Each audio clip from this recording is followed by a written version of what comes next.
안녕하세요. 이게 정말 진짜인가?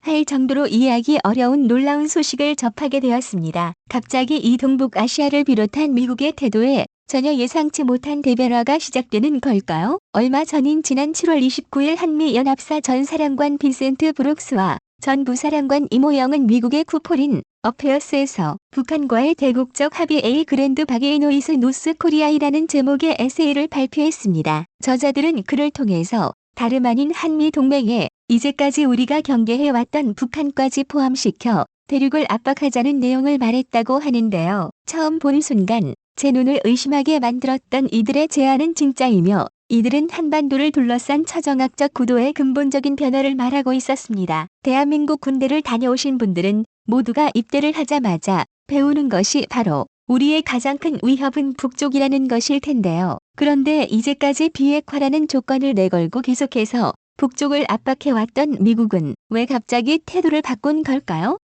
만약 이것이 정말로 성사될 수 있다면 우리 한국은 분단 68년 만에 드디어 통일을 이루고 아시아 최강국으로 올라서게 될까요? 만약 남북이 통일을 하게 된다면 그 군사력은 얼마나 강해질 수 있을까요? 지금부터 알아보겠습니다. 전문가는 아니지만 해당 분야의 정보를 조사, 정리했습니다. 본의 아니게 틀린 부분이 있을 수 있다는 점 양해해 주시면 감사하겠습니다. 민감한 사안들이 포함되어 있어 북한을 북쪽 러시아를 불검국으로 표현했음을 양해 부탁드립니다. 빈센트 브룩스 전 한미 사령관이 북쪽을 한국과 미국의 동맹 체제에 편입시키자는 주장을 최근 내놓았습니다. 이 같은 그의 주장은 대륙에게 있어 상당한 위협으로 작용할 것으로 평가되고 있는데요. 빈센트 브룩스 한미연합사 전 사령관이 북쪽을 한미동맹체에 편입시키고자 하는 배경에는 다음과 같은 분석이 있었다고 합니다. 2018년 9월 북쪽에서 열린 열병식에서는 미국 제국주의자들을 처부수어야 한다라는 문구가 걸려 있었는데요. 지난해인 2020년 10월 10일 조선노동당 창건 75주년 기념 열병식에서 북쪽은 화성-16호 신형 대륙간 탄도미사일 CBM을 공개했지만 2018년과 달리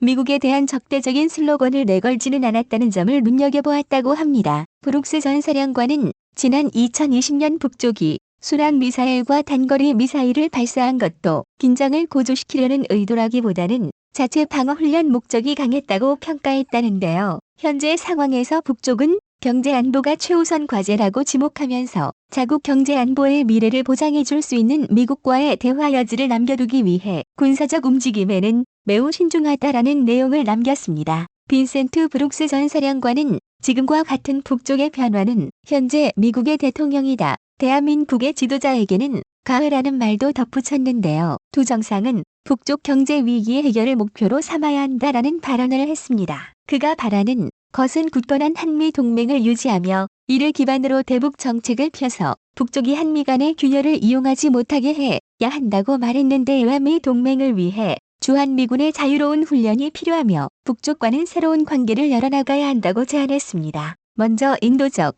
의료적 구호를 통해 즉시 북쪽을 지원하고 그 다음 문사적 긴장을 낮추기 위한 공동 결의문을 채택하고 그 다음 2018년 도출된 남북 군사 합의를 진행시켜야 한다는 것이 그의 생각이라고 합니다. 특히 종전협정 등의 형식으로 남북 간 관계 개선 의지를 보일 경우 북쪽은 비핵화는 물론 안보 분야의 일괄 합의도 아를 수 있을 것이며 이후에는 현재의 정전협정을 평화협정으로 바꾸는 상황도 올 수 있을 것이라 말했는데요. 그 다음에는 북쪽과의 관계 정상화 단계를 거쳐 한미가 북쪽의 경제를 살릴 수 있는 조치를 취해야 한다고 말하기도 했습니다. 이 같은 브룩스 전 사령관의 말은 과거 그의 언행과는 사뭇 달라 이 말을 했다는 것이 진짜인지 의심스럽긴 합니다. 하지만 그가 이렇게까지 하면서 얻기를 원하는 것은 바로 날이 갈수록 미국에게 날을 세우고 있는 대륙과 여전히 미국에게 우호적이지 못한 불검국과의 대치의 힘을 합친 북쪽과 우리 대한민국이 도움이 되는 것인 듯합니다. 현재 북쪽과 대륙은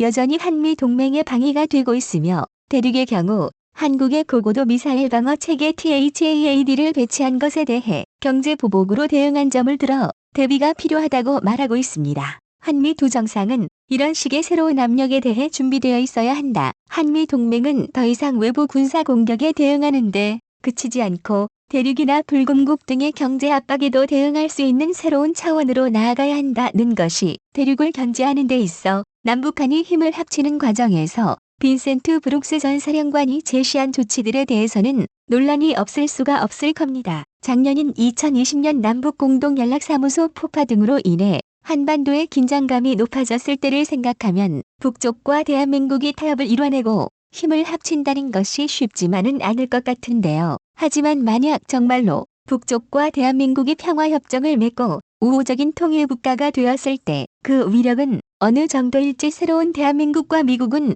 어떤 식으로 대륙에 맞설 수 있을 것인지가 궁금해지는데요. 만약 북쪽과 우리 대한민국이 하나의 국가로 통일된다면 국제적 위상 자체가 크게 올라갈 것을 예상할 수 있습니다. 현재 한국에 대해 크게 관심이 없는 외국인들은 코리아 하면 가끔씩 북쪽으로 오해하는 경우도 있고 핵전쟁이 일어나기 직전의 위험한 나라라고 알고 있기도 한데요. 한국이 통일된다면 여권 파워 세계 1에서 2위, 무비자 여행 세계 최상위권 국가인 대한민국에 대한 인식이 달라질 것입니다. 국제 외교 무대에서도 한반도를 둘러싼 4개의 강대국인 미국, 대륙, 불곰국, 일본 그리고 호주와 같은 영연방 국가와 동남아시아 지역의 강국들과 실질적으로 이해관계를 들먹이며 극한의 이익을 추구하는 외교를 행할 수 있는 조건이 성립될 것이라고 하는데요. 이렇게 확보한 외교적 이익을 담보로 해서 한반도에 수십 가지의 안전장치를 걸어 절대 어느 한쪽의 힘이 강해지지 못하게 되는 상황을 만들 수도 있다고 합니다. 한반도는 제1세계와 제3세계가 만나는 중립지역인 동시에 일본이나 호주 같은 해양 세력과 대륙의 세력이 만나는 요충지인데다 안정된 체제를 가지고 있기 때문에 누구나 탐낼 수밖에 없는 위치에 있는 것으로 평가되는데요.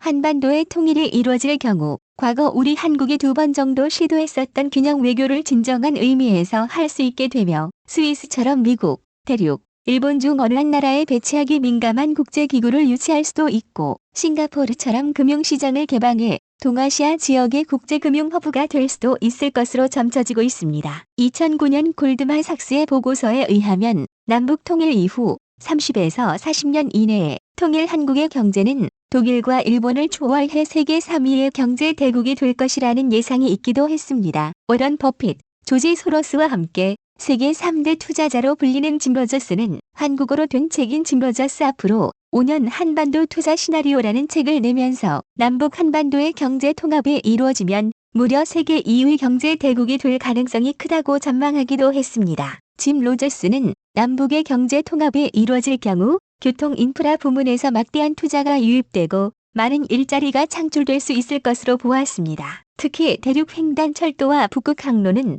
지금까지와는 전혀 다른 차원의 국제협력을 가능하게 만들고 한국에 있어 새로운 기회를 제공할 것이라 말했는데요. 금강산을 비롯한 동해안 일대의 관광지로서의 잠재력을 높게 평가하기도 했습니다. 통일 한국은 북쪽에서 개발 가능한 43종에 이르는 자원 대국이라는 점, 에너지 분야에서도 기대할 만한 경제적 이익이 많다는 점에도 주목했습니다. 지금은 대륙 경제의 급격한 성장으로 공일 순위에는 다소 변동이 있게 될지 몰라도 확실한 것은 남북 통일의 긍정적 측면을 살펴봤을 때 급격한 경제 성장 잠재력이 있다는 것인데요. 전쟁의 위험이 사라진 대한민국은 투자자들의 더욱 큰 기대감을 불러올 것이고 인구 7천만 대의 내수 시장을 확보하게 된다는 것도 111의 점이라 볼 수 있겠습니다. 한국의 대외경제정책연구소에서는 한반도의 통일이 평화적으로 이루어질 경우 2055년 명목 GDP가 8조 7천억 불에 달할 것이라 전망하기도 했는데요. 현재 명목 GDP 실질 GDP PPP 비율을 대입했을 때 통일 한국의 실질적인 경제 규모는 2055년에 12조 달러가 넘을 것이며 이는 미국, 대륙, 인도 다음 가는 세계 4위 규모가 될 것이라는 전망도 있습니다. 물론 이 같은 점들은 남북 통일을 긍정적인 측면에서만 바라본 경우이고 부정적인 측면은 따로 영상을 만들어야 할 정도로 만만치 않게 존재하는데 이에 대한 것은 다음 기회에 말씀드리는 것이 좋을 듯하네요. 왜냐하면 통일이 될 경우 우리는 대륙이라는 새로운 위협을 맞닥뜨리게 되기 때문입니다. 지정학적으로 볼 때 전시 상황의 경우 대륙의 입장에서 한반도는 공격 목적이든 방어 목적이든 반드시 장악해야 하는 국가일 것으로 전망되고 있습니다. 한반도는 대륙이 서해뿐만 아니라 태평양에 진출하기 위해서도 반드시 영향권 안에 두어야 할 전략적 요충지로 여겨질 텐데요. 대륙의 수도인 베이징은 통일 한국에 있어 28시간이면 닿을 수 있는 가까운 곳에 있으며 우리의 동맹으로 세계 최강 미군이 자리 잡고 있기 때문에 그들로서는 성가신 존재가 될 수밖에 없을 겁니다. 게다가 비록 소련 시절보다 많이 몰락하기는 했어도 엄연한 세계 군사력 2위인 불금국이 비좁은 두만강 하나만을 사이에 두고 국경을 대체하게 됩니다. 하지만 통일 한국의 저력은 만만치 않을 겁니다. 단순하게 생각해 볼 때 아무리 북쪽의 오래된 병기들이 모조리 폐기해야 할 수준의 고철이라 해도 통일 한국은 고도로 훈련된 200만 명 이상의 정규군과 남북이 합쳐져 더욱 엄청난 수로 불어날 예비군, 현대식으로 무장된 대한민국의 장비가 모두 합쳐지게 됩니다. 남북이 통일되면 아마도 북쪽의 장비 중 화기류는 잔여시키고 개수해서 사용하는 선택을 하게 될 가능성이 크다고 하는데요. 하지만 역사적으로 한반도를 수도 없이 침공했던 대륙은 살수대첩 때도 그랬듯이 한반도가 통일 이후의 군사력을 그대로 유지하는 것만으로도 과도할 정도로 예민하게 반응할 가능성이 높습니다. 이런 점을 알면서도 미국이 한미 동맹의 북쪽을 포함시키려 하는 데는 최근 들어 달라지고 있는 그들의 대륙에 대한 대응 전략 때문인 것으로 보이는데요. 반접근 거부 전략 A2AD로 미군과 그 동맹국들의 견제에 대응해왔던 대륙은 이제 그와 아주 유사한 방법으로 위협을 받게 되었습니다. 다음 시간에는 최근 들어 달라질 기미가 보이고 있는 미군의 대륙에 대한 대응 전략과 본격적으로 통일 한국과 대륙이 군사적으로 충돌할 경우